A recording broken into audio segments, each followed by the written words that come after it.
Bismillahirrahmanirrahim. Assalamualaikum warahmatullahi wabarakatuh. Jumpa lagi dengan saya di kelas statistik multivariat. Kali ini di minggu pertemuan ketiga ini kita akan membahas mengenai statistik deskriptif. Nah, tentu masih setia dengan aplikasi Stata ya. Nah, pertama silakan Anda siapkan aplikasi Stata ya. Kemudian ada data yang sudah saya share di grup dan Anda bisa gunakan yaitu data IQ ya.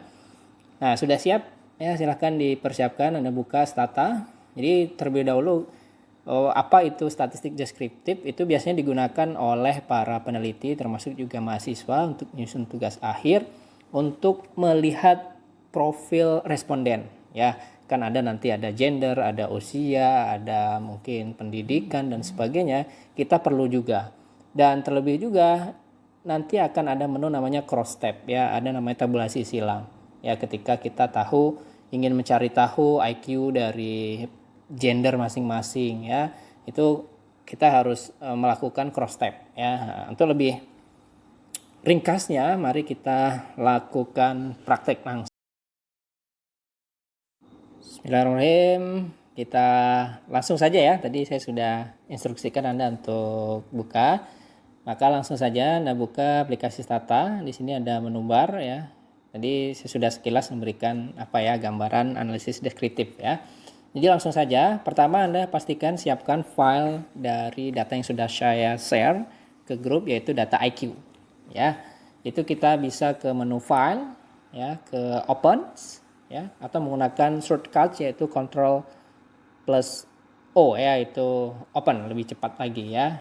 Tapi kita lewat sini saja, file opens ya. Pastikan Anda ingat di mana lokasi dari data kita. Ini kebetulan saya langsung sudah terdetek di mana ya. Nah, kita pilih yang data IQ. Ya, jangan sampai salah. Data IQ. Kemudian kita open. Kita buka. Nah, kok nggak muncul Pak gitu ya. Jangan panik ya. Jangan panik. Nah, di Stata ini tadi ada dua jendela utama sama jendela data editor. Nah, data editor itu di mana, Pak? Di sini ya. Ada yang gambar pensil di sini, bukan gambar kaca pembesar ya. Di sini ada namanya data editor. Kita klik. Nah, pastikan sama, yaitu yang muncul adalah variabel IQ di sini.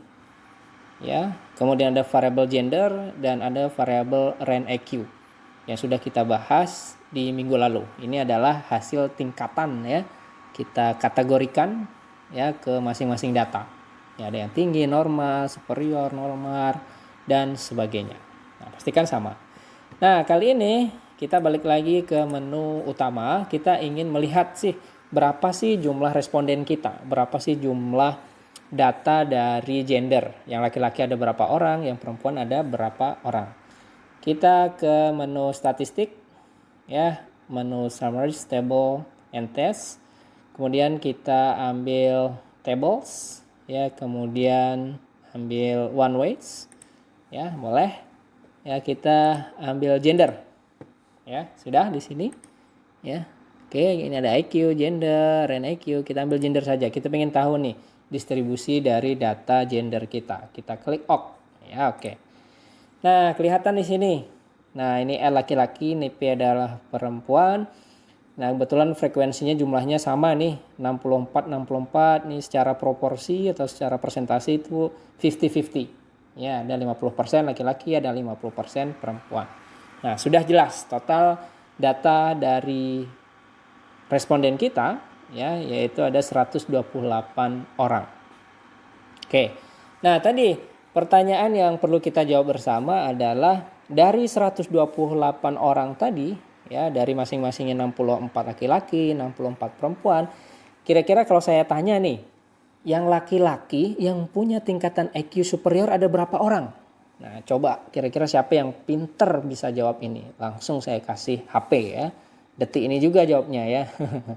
Bercanda ya. Nah, tentu sulit ya. Itulah langkah kita yang harus kita selesaikan dengan melakukan analisis cross tab ya. Kita harus menyilangkan data tingkatan IQ dengan gender. Nah, selanjutnya coba perhatikan. Tetap semangat, ke menu statistik ya. Kemudian summary, table, and test. Kemudian ambil tables, kemudian ambil table of summary statistik yang paling atas table, bukan yang top stop ya, tapi yang table. Nah, pastikan ya, kita klik di sini ya. Nah, kita tunggu di sini. Nah, ya. Rule variable-nya adalah ranEQ. Jangan sampai salah ya, ranEQ. Kemudian kita centang columns variable. Kita mau nyilangkan apa? Ya, antara baris sama kolom. Ya, kita akan menyilangkan, kita klik dulu column variables, jangan lupa tadi gender. Ya, gender. Nah, jangan diklik OK dulu. Ambil yang option ya setelah ini. Ya, kita pilih ke menu bar yang paling atas, yang kanan atas option. Kita ambil add row totals, satu lagi add columns total sesuai di buku panduan Anda. Nah, barulah kita mulai oke kan. Nah, sangat mudah sekali ya, kita bisa menjawab hanya sekian detik saja ya, dengan sistem, dengan Stata kita bisa menjawab. Tadi pertanyaan saya, ada berapa orang laki-laki yang punya tingkatan IQ superior? Ternyata bisa kejawab. Ya, ada 8. Bahkan informasi lainnya pun kita bisa. Yang perempuan berapa? 6. Kalau pertanyaan Anda, yang dominasi tingkatan paling bagus di laki-laki ini apa? Ya, ternyata di rentang IQ tinggi ada 45. Yang perempuan mana? Oh, ternyata ini perempuan justru malah yang didominasi oleh rentan IQ dengan normal. 37 responden atau 37 orang. Nah, jelas ya di sini. Nah, silakan Anda perhatikan, ini sangat informatif ya. Kita nggak perlu tally satu-satu ya. Nah, selanjutnya di halaman 20 ya.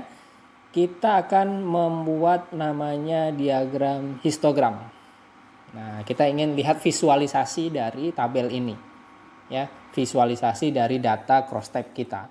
Nah, kita ke menu graphics karena kita ingin membuat grafik ya, jangan lupa grafik.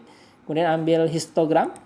Ya, setelah dipilih histogram ya, kita pastikan variabelnya apa yang akan kita masukkan, EQ. Ya, EQ kita pilih di sini. Dan kemudian jangan lupa di y-axis ini ya, ini kita ganti frekuensi karena kita ingin lihat frekuensinya ya. Kemudian terakhir adalah add height label to bar. Nah, dari sini kita akan melihat seperti apa visualisasi dari data ranEQ by gender tadi. Kita klik OK saja.